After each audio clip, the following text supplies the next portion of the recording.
the Phillies are 2008 World Champions of Baseball. The Philadelphia Eagles are Super Bowl champions. Eagles fans everywhere, this is for you.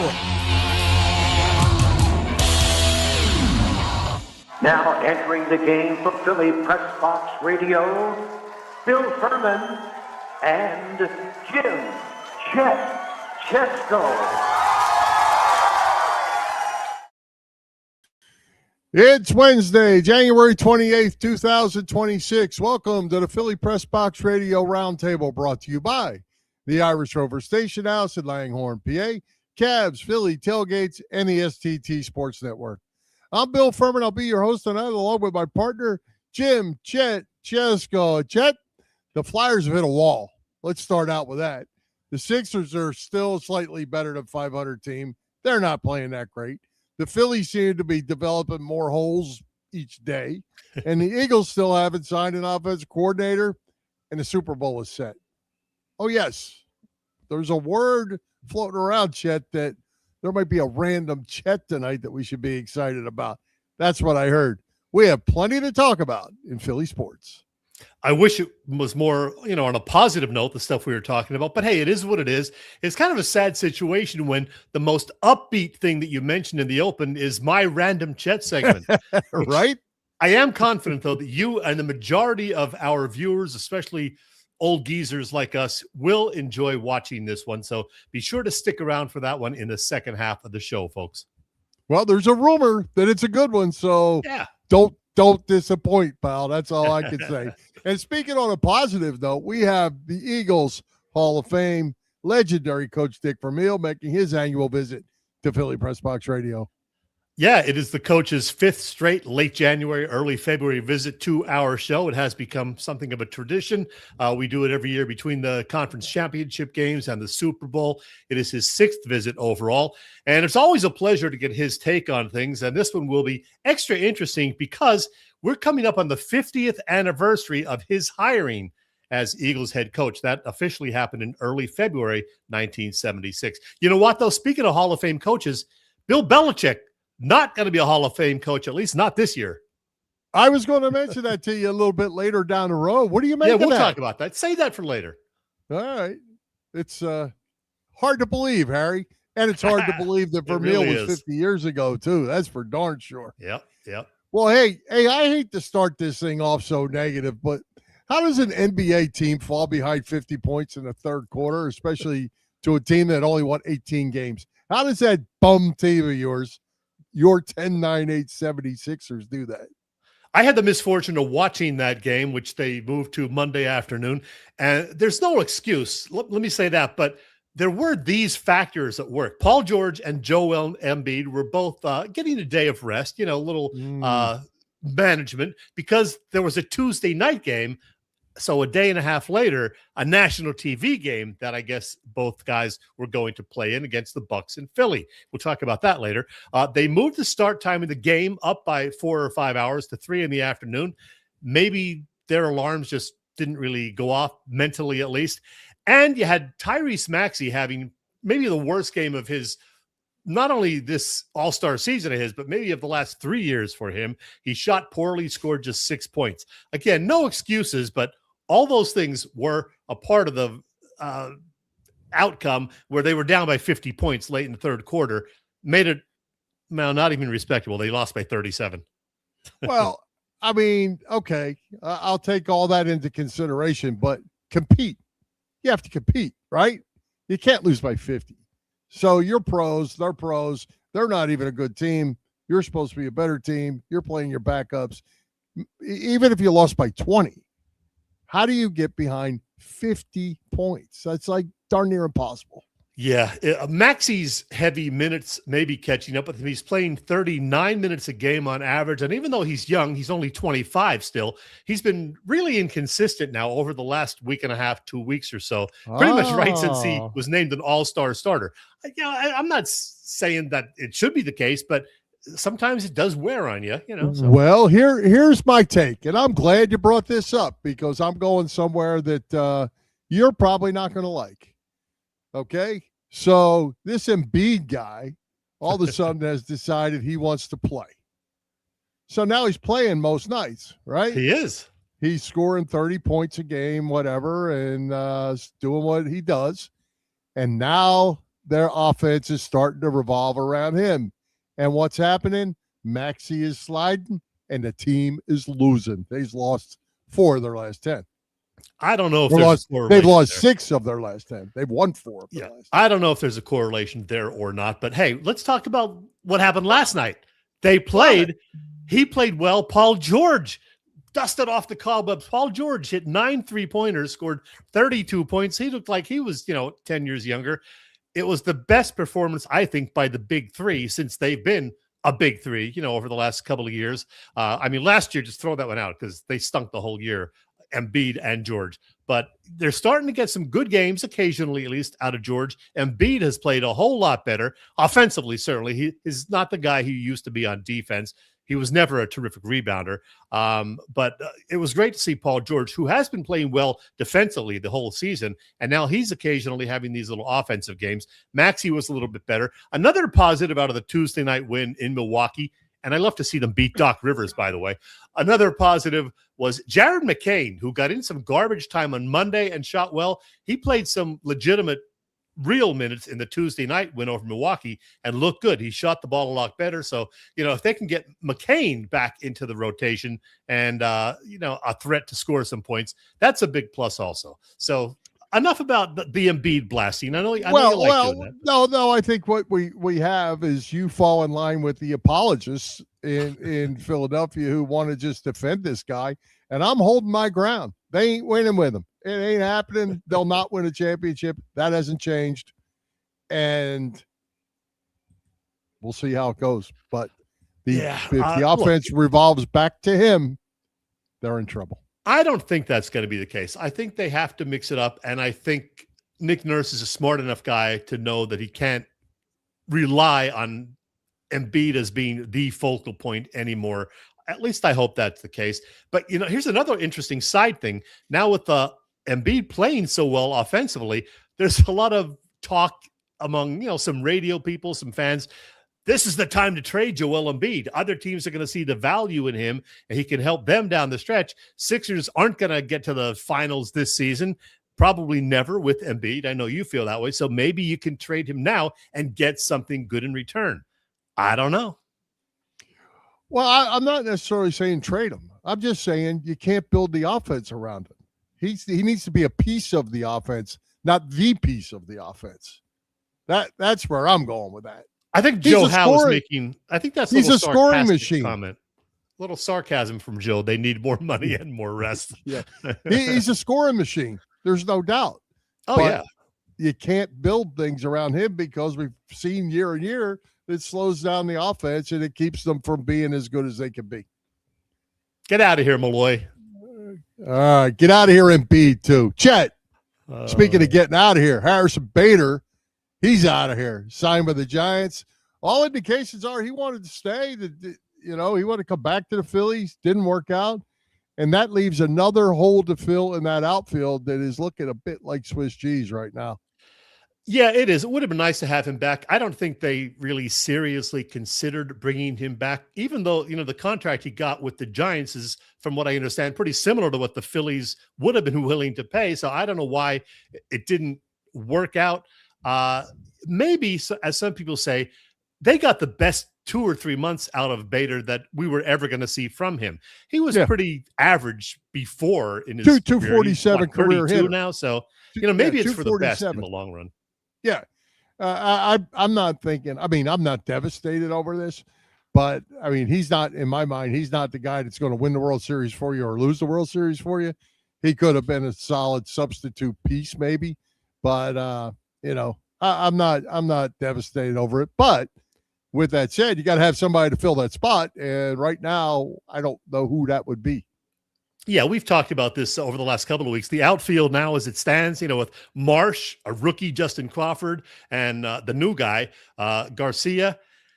It's not exactly murderer's row out there, so it's a little scary. And then you still have Johan Rojas in the picture, and that makes it worse. and good old Otto Kemp as well. Weston Wilson out of here. He's gone. And now I'm hearing some talk that the Phillies may be thinking at least about trying Aiden Miller, the shortstop phenom, who's a highly ranked prospect, putting him in the outfield at least a little bit, seeing if he can play left or center field down the road. So something to consider. Well, that's kind of interesting. I mean, they got to do something with him, I guess, because he's supposed to be that good. But yeah, and he can't play shortstop if Trey Turner's here. Right. Yeah. So maybe you make him a second baseman, or I don't know what you do with him. But, I mean, you can't put Miller out there platooning somehow with Crawford. That'd be goofy. Your two best prospects, out there. They'd have to figure that out. I don't know. They got to find a depth player, and maybe they're out there, laying around in free agency. Somebody just fill a gap. But there's an awful lot. Without Bader, there's an awful lot more going to be dependent on Crawford to be successful. And as we talked last week, he's a rookie. It's going to be bumps in the road.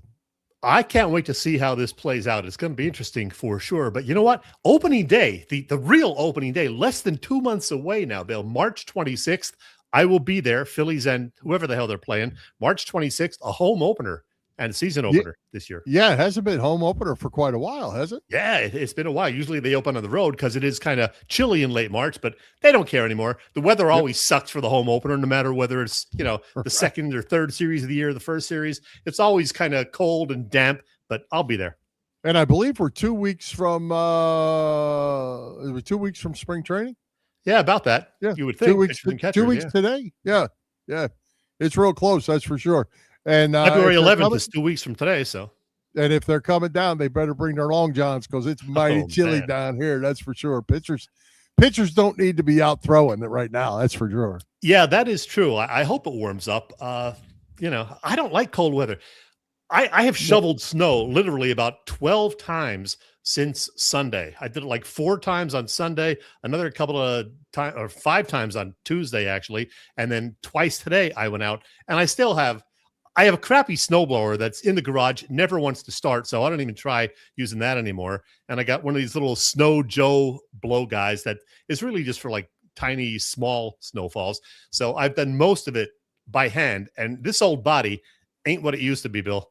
Be smarter than that, pal. That's not. I do like 12 to 15 minutes at a clip. That's it. Yeah, be careful. That's not good, especially when you're lifting ice and throwing that stuff around. Not good. I know it. Well, we had 27 this morning here in Lakeland. There is actually a possibility, 10% possibility of snow in Tampa and Lakeland over this weekend. It's supposed to get colder on rain, snow Saturday, colder on Sunday, colder on Monday. So that's another week going to be by for spring training. That's going to be mighty cold. Get your mittens out. As Joe said, I had double mittens on. I had a little pair of tight gloves, and then I had like a bigger set of gloves on top of those because my hands get cold. I'm a wuss. I admit it. Don't like the cold weather at all. Yep. I'm with you. Me too. All right, Chet. Philly Pressbox Radio is part of the STT Sports Network, as in Set the Trends. It's a network set up by our pal, Phil Stiefel, host of a terrific Trending in the AM show that you can find every weekday morning on the STT Sports Network YouTube channel.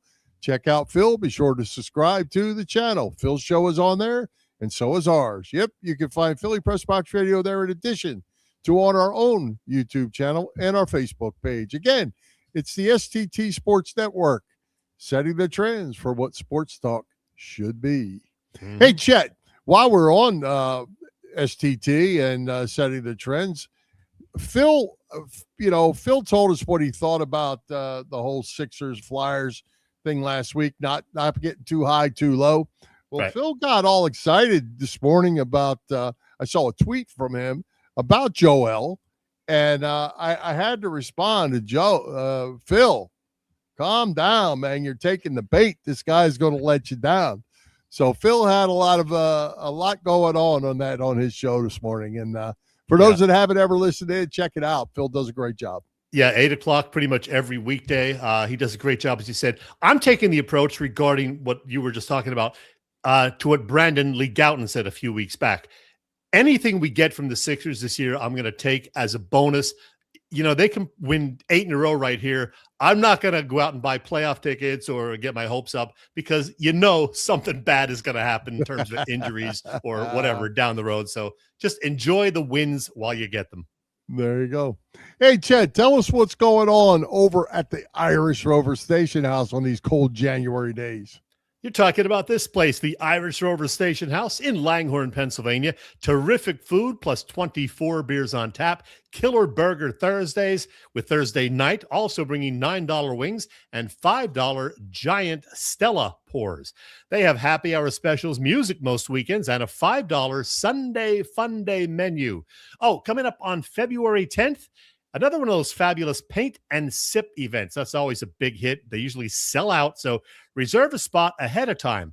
All of that and more you will find at the Irish Rover Station House. They're located on Bellevue Avenue in Langhorne, and you can find them on the web at irishroverstationhouse.com. Hey, whitey man, I miss you. When I listen to the Phillies. Hi, I'm singer-songwriter and diehard Phillies fan Chuck Brodsky, and you're watching Bill and Chet knock it out of the park on Philly Pressbox Radio. Go Phils! Oh, Phils. Hey, Chet, Super Bowl is set. The New England Patriots survived a blizzard in Denver for the privilege of playing the tornado that is the Seattle Seahawks offense. Yeah, I enjoyed watching those 2 conference title games last Sunday. I got to tell you, as you said, the game in Denver did turn into a kind of a second half blizzard. Not a lot of points, but some great defense by both teams. The Patriots holding on for the victory, and the Seahawks then taking care of business at home against their division rival, the Rams. Those teams have played 3 great, competitive, high-scoring, fun games over the last 2 months or so. Fun to watch. Sam Darnold silencing most of his critics for sure. We can talk more about that later. We're going to hold off on our Super Bowl pick till next week, I believe. But it should be an interesting Super Bowl, I would think, out in Santa Clara. Yeah, I think so too.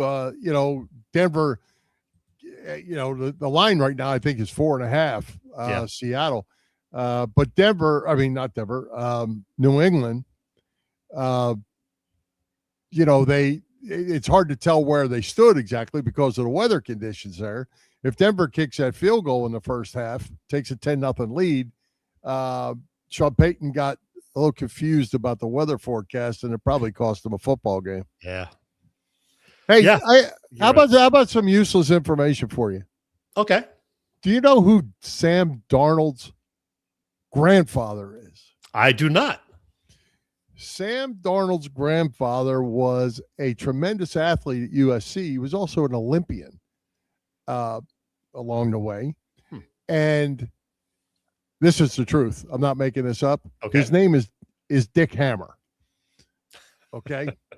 And this is the truth. Dick Hammer is one of the original Marlboro men. Remember when we were kids, the Marlboro commercials, yes. Cigarette commercials? Of course. Well, Sam Darnold's uncle, or grandfather, is our original Marlboro man. So while you're sitting around tonight, Google his name up and you'll get the whole thing. So there's your useless information from me tonight, Chet. I enjoy that. I love useless information. It's always great to see. And that reminds me of something, Bill. Speaking of useless information, remember last week we had the little Random Chet thing where I replayed a couple of the great ones from 5 years ago, the very first couple of ones we did. And one of them was about the year-round shorts guy, the guy who would wear shorts, even in the winter, whether it was like 10 degrees. Well, I went to Walmart yesterday, Bill, and look what I saw. That is an actual picture from yesterday at Walmart. It was like 18 degrees outside yesterday morning, and there's that guy. Well, it was funny. I think whatever morning it was, you and I were texting. I said, hey, you said it was snowing like crazy. I said, it's a good day to stand by your window and watch somebody walk by in shorts. I just had to laugh when I saw that guy because of what we were talking about. Right. Oh, funny. Hey, while we're talking about football, let's talk about this Bill Belichick situation. Bill has been notified, I guess, that he did not get selected. And let that word get out. The NFL, the Hall of Fame, put out a statement this afternoon kind of trying to backpedal that the sworn to secrecy apparently has been broken because they've been getting nothing but flack about this one. And like him or not, I mean, his Super Bowl record speaks for himself, and he's got to be a Hall of Famer. Oh, absolutely. Yeah. He wasn't a very likable guy, but did you see Paul Domowich's little piece today about it? Excellent. Yeah. Excellent. Yeah, exactly. Domo laid it out there saying, look, it's not just the media. It's not just journalists who are voting for him. There are other Hall of Famers. There are, some coaches, a whole bunch of different people involved in the voting process. And, there are perhaps reasons why he didn't get the 40% or the 80% right away. Some people may be penalizing him, others considering, the Spygate situation where they filmed opposing teams, perhaps even the Eagles, illegally. So, but, beyond all that, and yeah, Tom Brady, a huge factor in all of those Super Bowl titles, of course, but you got to give Belichick credit where credit is due. Joe Howe disagrees. Joe Howe does not like Belichick at all, thinks he should not be in there, but well, okay. I don't know how the numbers don't tell the story, and Tom Brady being there doesn't matter. Pat Mahomes is with Andy Reid too, and Joe Montana was with Bill Walsh. It's a combination of how things work out, and they all get the credit for it. And I agree, Belichick has not done great without Brady, but he had Brady all those years, and he won all those years, and that's he's a first ballot guy. No doubt about it. 40 or 50 voters. He needed 40 to vote him in, and he did not get 40 votes. Yeah. We don't know how many he got, but he didn't get 40. Right. You got to think they will remedy that next year, and he will get in, but he's just going to have to wait a year. Oh, well. And I thought the thing with Damo was so good because it actually laid out how the voting goes and how they made it harder to get in. And that's there's just so many great players that should be in that it's going to just take forever or they're not going to get in. And that's a shame. Yeah, they now lump the coaching candidates in with some of the other senior Hall of Fame players, and you have to pick a certain amount of that total. So it does make it the owner, the contributor group was also thrown in. Right. Yeah, so it just makes it. Yeah, really kudos to Damo for explaining all of that. He did a good job with that. Yes. And basically, the long story short, for anybody who didn't read it, there were 5 people that ended up on the ballot, and you got to pick 3. Mm-hmm. So if you did, everybody's going to pick somebody different, and it makes it much harder to get 80% doing it that way. Exactly. All right. Good stuff. Well, hey, Chet, speaking of good stuff, what could be better than tailgating with the best tailgaters in Philadelphia, Bob Cavanaugh and the gang at Cavs Philly Tailgates? Oh, let me get my Bob Cavanaugh spot and tell you about what's going on with Cav. You know this. Cav has been cooking up a terrific catering business for some 35 years. Cav, a 3-time winner of Philly Tailgate's Jack Daniels Great American Tailgate Party Contest and a past winner of the Philly Daily News Tailgate Award. Cav's also does corporate events, parties, you name it. But yeah, they're known best for those tailgate parties. And while there won't be any Eagles parties till September, there will be Phillies tailgates. There's one before the home opener on March 26th. As I said, less than 2 months away now.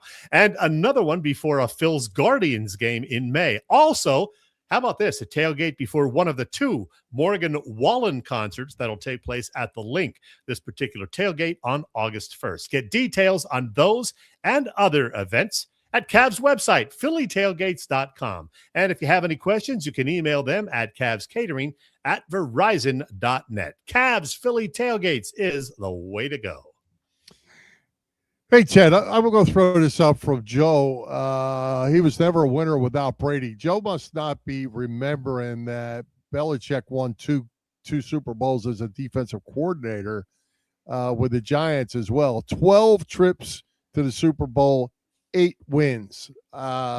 There's no argument on this. Yeah. Sorry, Joe, but, we don't like Belichick. I know that, but he is a Hall of Famer. Yep. Hey, Chet, you had a chance to visit with legendary Super Bowl champion, the Hall of Famer, Coach Dick Vermeil, about the Super Bowl and, of course, the Eagles. Yeah, earlier today, Coach Vermeil and I talked for the 5th straight year about this time. As I said, we covered a lot of topics in our time together, and here is that conversation. We are a week and a half away from Super Bowl 60, so it's a great time to welcome back a Super Bowl winning coach and a Pro Football Hall of Famer, the fantastic Dick Vermeil. Coach, great to see you again. Nice to be with you again. That was an annual event, right? It is indeed. Yeah, 5 years in a row we've done this now. Coach, I'm in New Jersey where we got 9 or 10 inches of snow over the weekend. The wind chill is in the single digits each morning this week. I'm guessing it's a bit nicer where you are. It is nicer in Key West, but it's not as nice as it usually is. Hopefully it will change soon. All right. Coach, let's go back in time 50 years. Early February 1976. You had just finished up your second year as head coach at UCLA. You're a young man of 39, and the Philadelphia Eagles decided they wanted to talk to you about being their new head coach. What do you remember about those conversations, and how did they convince a California guy to take a job on the other side of the country?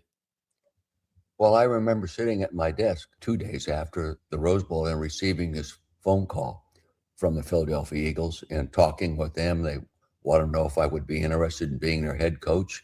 And I said I really wasn't interested. I have a real good job.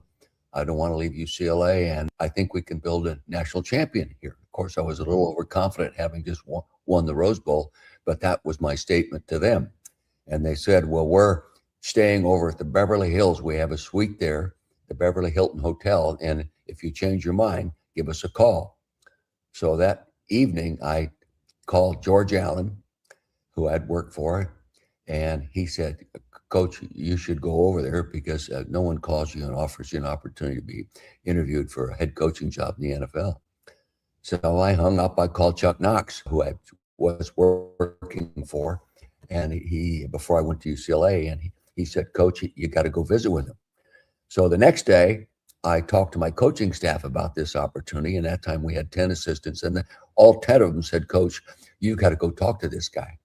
So I called back, and actually it was Jim Murray, the general manager of the team, picked up the phone, and I said, Jim, I'm interested in coming to talk with you. And he said, well, let's meet tomorrow morning at 9 o'clock at the Bel Air. So that was Thursday morning. Few days after the initial call, and I went over and sat down there and visited with him. And I was impressed with Jimmy, great salesman. Okay. I was impressed with Leonard Toast, and there were a couple other people there as well. And so I said, all right, hey, these people are very serious, and they're offering me an opportunity I may never get again, or get with such a passionate request. They were really recruiting me. So I said, okay, let's get it done. And that's how it all materialized. Yeah. Yeah. So it worked out, and the rest is history, as you said. Hey, I saw in the Inquirer a few months back that you wear your Eagles NFC Championship ring when you wear a ring rather than your Pro Football Hall of Fame ring or your Rams Super Bowl ring. Why is that? Well, first off, it's where I live. Secondly, there's 17 or 18 of those guys that played on that football that live in town. They all wear the same ring. So, I feel I belong there. That's my home. That's my initial team. And I also felt that I was a bigger part of that team at that time than I was the Rams later on, in that I was the head coach. I was my own offensive coordinator. I coached the quarterbacks, and I called my own plays. And you feel a little more deeply involved in the game itself as well as the overall organization. So that's why I wear it. Hey, you mentioned the offensive coordinator and you calling your own plays. Right now, the Eagles are searching for an offensive coordinator. Of the 4 that have worked under Nick Sirianni, 2 did well, went to the Super Bowl, won a Super Bowl in one case, and got head coaching jobs. The other 2 guys, they got fired. Now, you had a couple of pretty good ones in St. Louis and Kansas City, of course, in Mike Martz and Al Saunders. What makes a great OC? Well, I think a guy that's willing to utilize the knowledge of his entire offensive staff and not feel that he has to dominate every opinion and every decision, and mold a scheme that fits everybody, including the players first, and then the coaching staff's opinions, and then be able to handle the pressure game day. But also, there's always specific guys that seem to have the talent to look at different schemes and see things within that defensive scheme that they want to attack that nobody else sees. Mike Martz was that way. Al Saunders was that way. I was not that way. The old-fashioned offenses, you just lined up and played with what you almost didn't change from week to week. You had variations from week to week, but really you ran your offense. But the gifted play callers, like the guys today, some of them, Sean McVay, these kind of guys, they look at defenses and they see little things within that scheme that other people don't see. And as long as you take those thoughts and your visions and include it with the rest of the offensive staff, you can put together a real good game plan package. I caught you on WIP last week. I believe you said the Eagles OC job is a gig that candidates should definitely be interested in. Why haven't they filled that position as yet as we speak here on January 28th? I really haven't talked to anybody, so I really don't have an opinion on that. There are maybe some guys a little bit afraid of the responsibility there because of the situation that just happened. The expectations in Philadelphia are greater than any other city. First off, they won a Super Bowl a year ago. Okay, and secondly, now they don't win the Super Bowl, and an offensive coordinator is fired, and there are people that maybe don't want that responsibility within their first responsibility of being an offensive coordinator. Wow, if I screw up 2 games in a row, they're going to be mad at me the rest of the 14, 15 games.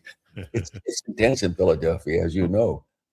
Oh, yeah. Well, speaking of the Eagles, not the season we were hoping for after last year's Super Bowl title. Yes, they were 11-6, but the offense just never seemed like it was really clicking on all cylinders, and they were one and done in the postseason, losing at home to a banged-up 49ers team. What do you think were the key problems this past season? Well, I think injuries to keep people in the offensive line, and some guys continue to play when they're a little bit banged up, and you're never as good as you would have been if you were 100% healthy. A year ago, they were 100% healthy for the most part, and they just got it done. They had, yes, they had a different offensive coordinator, but I think the number one thing was the injury factor, and the schedule was much tougher, and they beat more playoff teams than they lost to. So that's hard to do. I can remember in the old days, Bill Parcells was one of the only guys that I thought could do it on a consistent basis. It's tough to do when your schedule changes like that. I've experienced the same thing myself, so I know what I'm talking about. But I think that was a factor. And the variations in schedule, God, my gosh, we're playing Monday night, Thursday nights, at the end, Saturday. I can remember when we went to the Super Bowl and won it, first, there was no expectations. And secondly, the schedule was the same all 16 games. So it was so much easier to have a routine and hold everybody responsible within that routine. So, and I think that was a factor. And maybe the slight change in the offensive coordinator.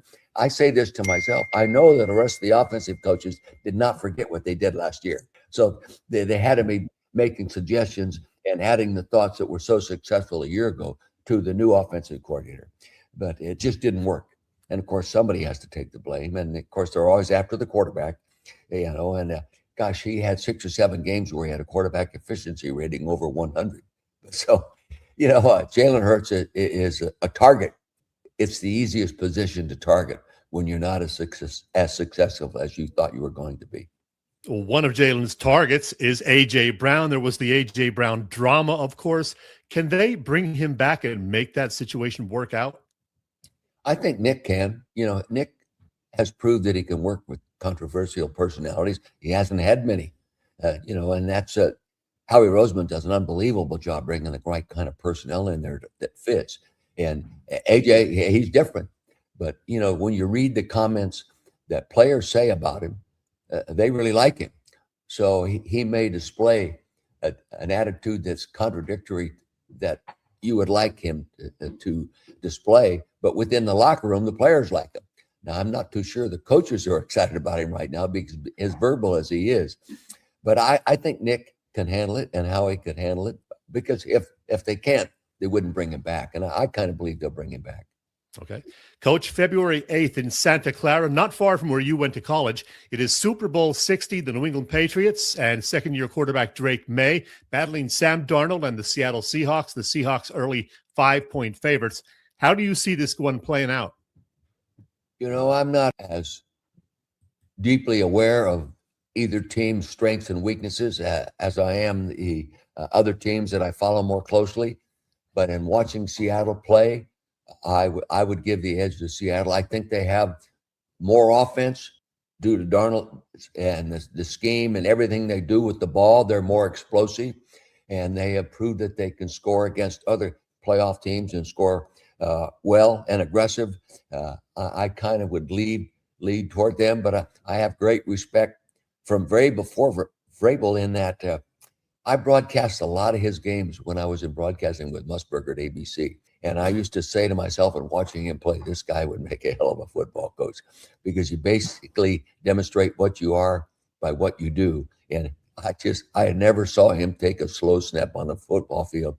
And I felt he could transfer that kind of attitude to his players, which he has done. Yeah, should be a good game. I'm looking forward to it. Hey, Coach, we mentioned UCLA earlier. You were there, of course, when John Wooden was the head basketball coach, a legend. Any favorite John Wooden stories?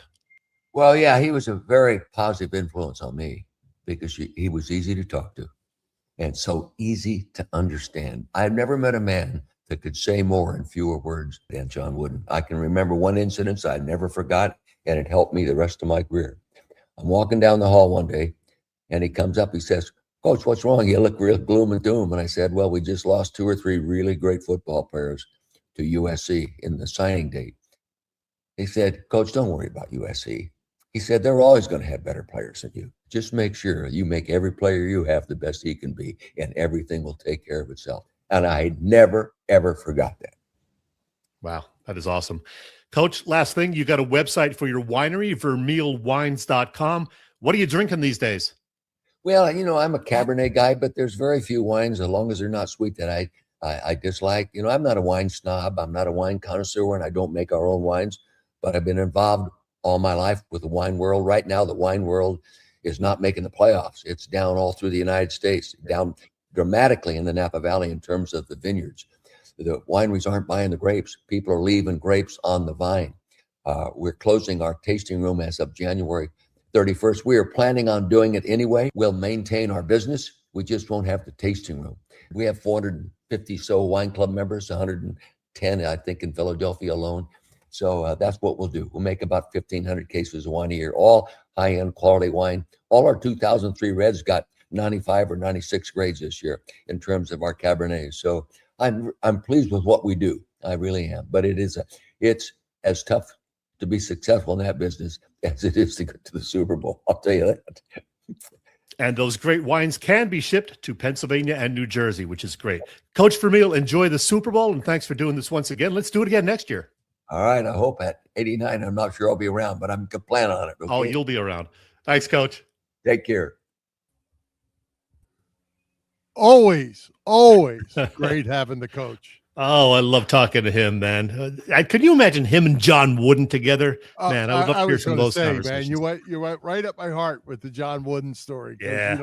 I'm as big a John Wooden fan as there is. I think I've read everything he's ever written, and that's a lot.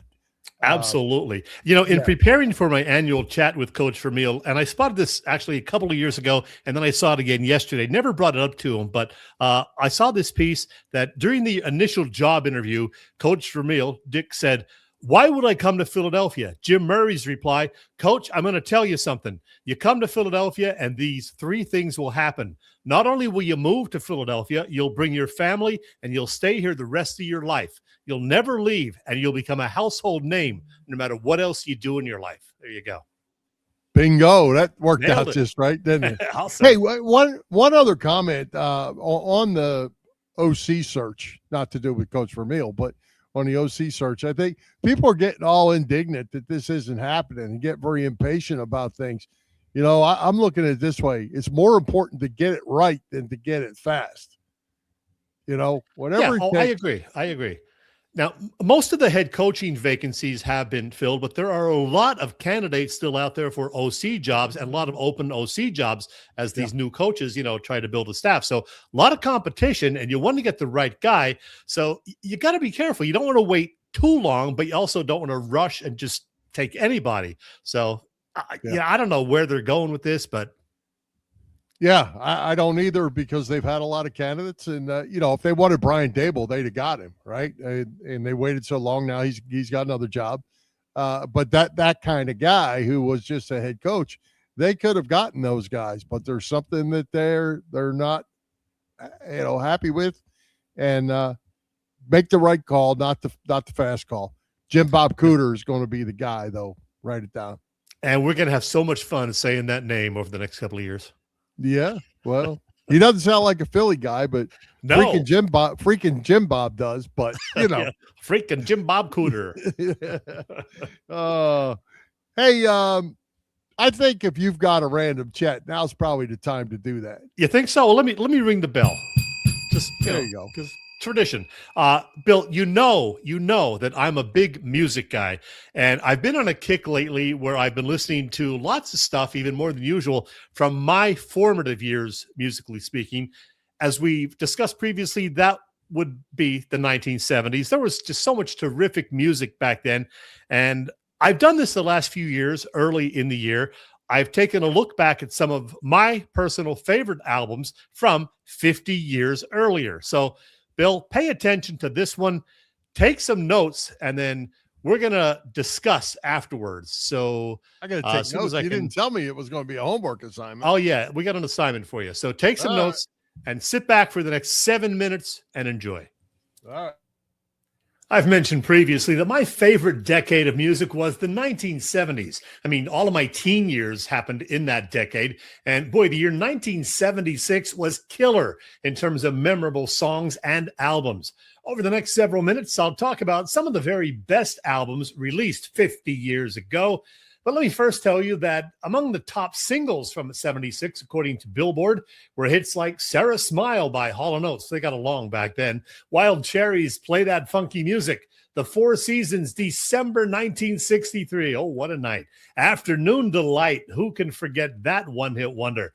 And the top single of the year, not one of my faves, I'll tell you, Silly Love Songs by Wings.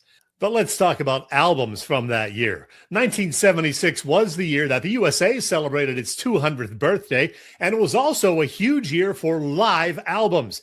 There were hit live releases that year from the likes of Bob Seger, Bob Dylan, Elton John, Iggy and the Stooges, Led Zeppelin, the Allman Brothers, Deep Purple, Peter Frampton, of course, and Paul McCartney, his aforementioned post-Beatles band, that would be Wings. I often don't include live albums in my favorites of the year list, but a few of those that I mentioned were massive ones, and you have to consider those. So will they make my list? You'll see. There were lots of damn good debut albums released in 1976 also, from the likes of Blondie, Boston, Crocus, The Runaways, Graham Parker and the Rumor, and Stars, plus the first ever international release from AC/DC and the major label debut from the late, great Warren Zevon. There were so many great albums released in 1976 that a bunch of memorable ones did not crack my top 10. As you can see here, there were several big ones that didn't even land in my top 25, from legends including Jeff Beck, Black Sabbath, Chicago, the Doobie Brothers, Genesis, Kansas, Lou Reed, Joni Mitchell, and ZZ Top. Making it into my honorable mention area were solid albums like Bad Company's Run with the Pack, Led Zeppelin's Presence, the debut from the Ramones, Bob Seger's Night Moves, and Thin Lizzy's Jailbreak, which, by the way, includes one of my all-time favorite tunes, The Boys Are Back in Town. Check out albums numbers 11 through 15 on my list from 1976. Classics like Billy Joel's Turnstile, Steve Miller's Fly Like an Eagle, Electric Light Orchestra's A New World Record, Bowie's Station to Station, and Wings Over America. Opening track on that one, Maybe I'm Amazed, is another one of my all-time favorite tunes. Oh, I never include greatest hits releases in my favorites from a particular year, but I will mention that it was early 1976 that the Eagles released their greatest hits, 1971 to 75, which very recently was certified by the record industry at 40 times platinum, meaning sales of more than 40 million units. It remains the best-selling album of all time. Don Henley, Glenn Frey and Company released a pretty legendary studio album later in 1976, and you can bet that one will check in pretty high on my list. Okay, let's get to it. My personal top 10 favorite albums released in 1976. The one at number 10 is an album that I don't personally own. The only one of the top 10 that I don't have. But man, I would hear it from my scores of music-loving friends if I didn't include Stevie Wonder's double LP masterpiece, Songs in the Key of Life. I Wish, Sir Duke, and Isn't She Lovely? All big hits from that one. At number 9, one that dropped 11 days before I saw my first ever concert, and it was by the band in question. The show was Kiss, and the album was Destroyer, with tunes including Detroit Rock City, Beth, God of Thunder, and Shout It Out Loud. Yeah, I was a proud member of the Kiss Army. 8th on my list is, well, one from another one of my favorite bands from the 1970s and 80s, and they'll be back on tour on the road this summer with a new drummer. My favorite Canadian rock trio, Rush, and their album 2112, with the entire side one being the 20-minute 7-part title song, Epic. And yes, I will be seeing them in August in Philly. In the 7th spot, another classic, the self-titled debut from Tom Petty and the Heartbreakers. This one right here. Now, I didn't discover this album or band until a year or so later, but man, still today, I love hearing songs from that one, including Breakdown, Anything That's Rock and Roll, and of course, American Girl. I just saw a pretty good tribute band, a Tom Petty tribute band last week called The Broken Hearts. At number 6, oh man, I wore this one out. An album with memorable songs like Tie Your Mother Down and, of course, Somebody to Love. I'm talking about Queen's A Day at the Races. So glad that I got to see Queen live twice the following year. Nobody commanded a stage like the late, great Freddie Mercury. Okay, on to my top 5. And in the 5th spot, a big one from these guys. Aerosmith, their 4th album called Rocks, and boy, it did rock. Terrific songs including Back in the Saddle, Sick as a Dog, and Last Child. Number 4 on my list of favorite albums of 1976. Yeah, the double live album that I think everybody owned in the late 1970s, released in mid-January of 76. Frampton Comes Alive. It spent 10 weeks at number 1. It sold over 8 million units in 1976 alone, the year's top-selling record, of course, and one of the very best-selling live albums of all time. AC/DC released a couple of albums in their native Australia in 1975, but it wasn't until May of 76 that High Voltage, with a slightly revised song list, was released internationally. And I was blown away when I first heard this one. It's still a favorite to listen to today, with rockers like TNT, It's a Long Way to the Top. The album High Voltage is my 3rd favorite from 1976. Well, when I began assembling my list of favorites from 1976, I knew right away which 2 would be right at the top. Both of these albums are rarities in that there's not a single bad song on either of them. I put the debut album from Boston, this one right here, with songs like Long Time, More Than a Feeling, and Peace of Mind in the 2nd slot. And then at number 1, of course, it is the Eagles, Hotel California. My God, this is so good. Their first one with Joe Walsh on board and yielding hits like the title song, plus New Kid in Town and Life in the Fast Lane. Who doesn't love this one? Come on. All right, there it is on the screen. My list, 50 years later, my top 10 and a bunch of other favorites from the year 1976. Freeze that picture right there. Study the list of albums that came out. What a memorable year. See if you agree with my choices. I will gladly still listen to any and all of these albums this year and for years to come. Thanks for watching and keep rocking. There you go. Boy, that's a lot to take in. So how did I do, Bill? I'm going to put up the list again. Tell me which one of these were among your favorites. Well, I actually I saw the Eagles live in 76. I saw Boston live in 76. I saw Frampton live in 76 and 77 at JFK. Saw both of them. I saw Kiss 77-ish, I think. And the thing about Kiss, Chet, when we were young, now would you call yourself a Kiss groupie or what would you call yourself? I was a Kiss Army member. Kiss Army. Kiss was like a kiddie band back then. They're more respected now 50 years later than they were then. Yeah, there was some of that back then. Like the people who liked Led Zeppelin and Black Sabbath thought you were like not cool if you liked Kiss, but come on. Well, Kiss rocked. Well, yeah, whatever. And but I am disappointed in you on one. I've had to make myself a note. Night Moves is on the list. Yeah, it's got to be on the list. honorable mention. Yeah, you area, had it buried in the back. I know. Like I said, 1976 was such a great year for music. I probably own more albums from that year than any other year. I mean, maybe 74 to 77. That was my zone where like there were just so much great music and I had to have all of it. Of course, back then albums were like $5.98, $6.98 a piece. That was a lot of money though. Well, yeah, it was back then, but still I had to have them. Well, I like your 1 and 2 choices. They're definitely good. When I saw the Eagles at the Spectrum, the lead band that night was Boss Skaggs, that nobody really knew anything about at the time. Yeah, and he's down in the not even the honorable mention area, I guess. Yeah, Boss Skaggs. And that's an excellent album. Excellent album as well. Yep. Good stuff. Good stuff. Yeah, that was fun. Yeah. I love doing that. All right. We can get some feedback from others. I see some things coming around. Boston, AC/DC, Rush mentioned. Yep. Denny likes your top 10. There you go. See that? There you go. Frampton was fantastic. That was a great run with that album. Holy cow. I never saw Frampton or Boston.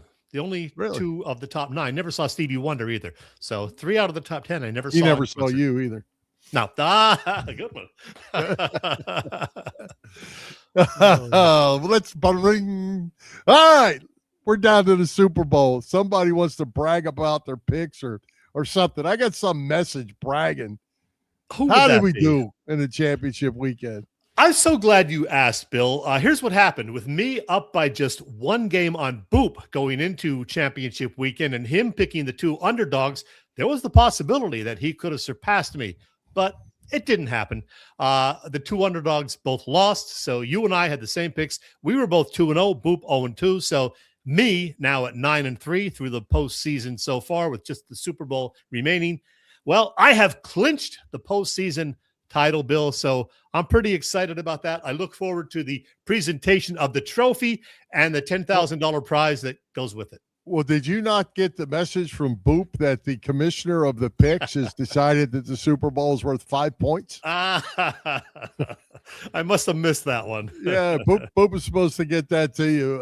Maybe he just didn't do it yet, but be aware that it's coming. All right, we'll make our predictions next week. As we said earlier, Seattle right now is minus 4.5 point favorites in that game, so it'll be interesting to see how that game goes. It's gonna. Yeah, we'll talk more about that. Got a chance to be a good one, I think. I think so. I'm going to enjoy it, I hope. Yep. Well, hey, we had a great guest tonight in the coach, Dick Vermeil. Who's coming to Philly Pressbox Radio next week?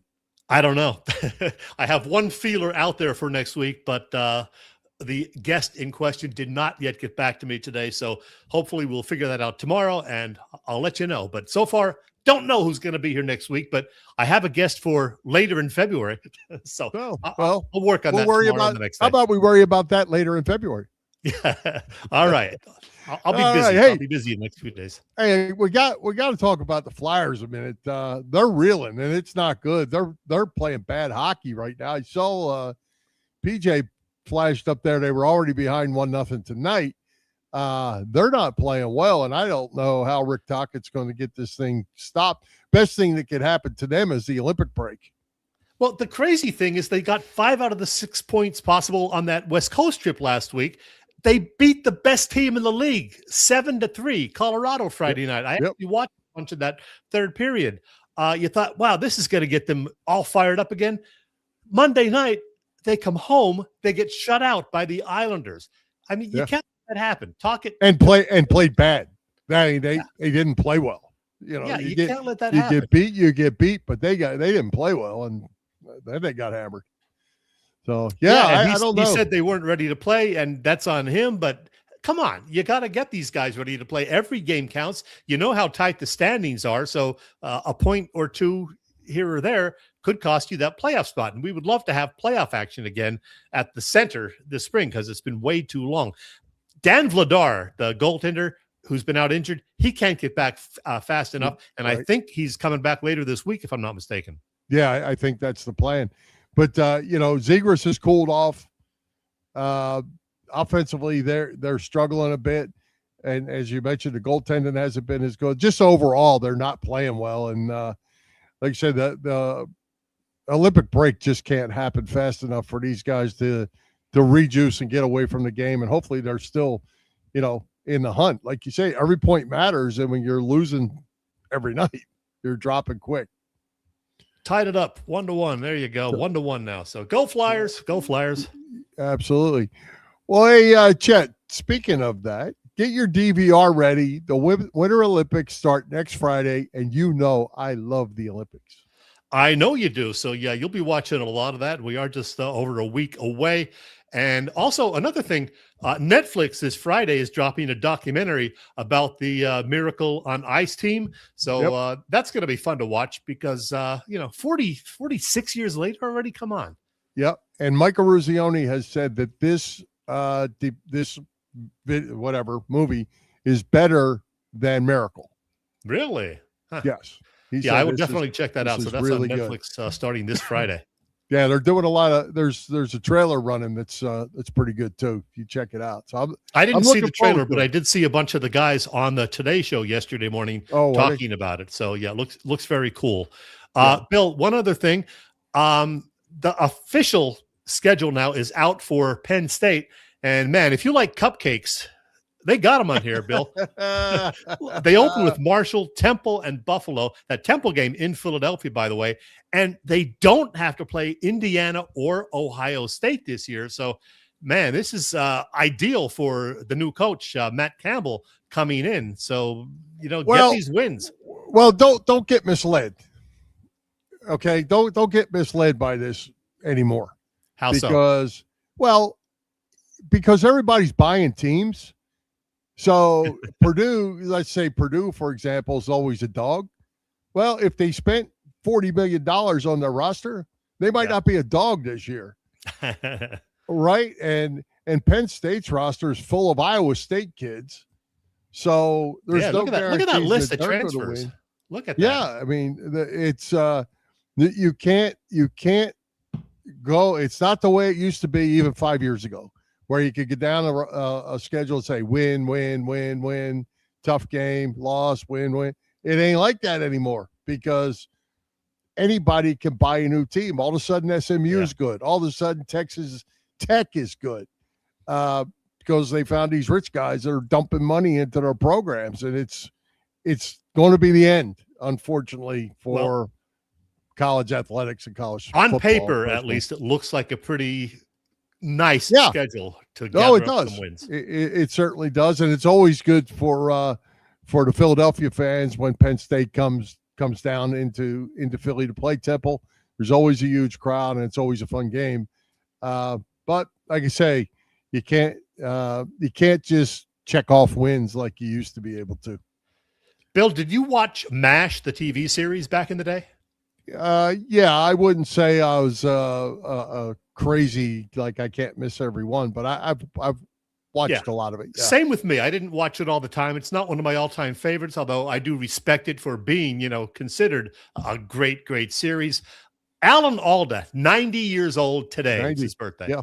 Yeah, I saw that. And I believe he is still married. His wife is still alive as well, I believe. I don't know. And she's about 90. And they've been married for like 60 some years, 70 years or something. Yeah, and he still does a little acting. I saw him in something just about a year ago. So he's still out there, still getting around. Hey, good for him. You see guys like Lou Schonfeld, Coach Vermeil, Alan Alda, they're 90. It's what a great thing. 90, it's the new 80. Ooh, there you go. All right. Got anything else? No, let's wrap it up. Fortunately, nobody died this week. That's a good thing. We don't have to talk about that before we go. All right, let's wrap it up. Let's thank tonight's guest, the coach, Dick Vermeil. Our sponsors, the Irish Rover Station House, Cavs Philly Tailgates, PPCC 118 Raz Room. For Jim Chet Chesko, this is Bill Furman.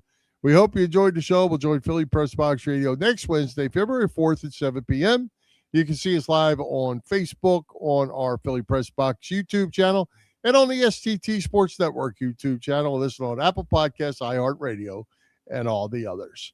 High hopes, Philadelphia sports fans. And Bill, just for the heck of it,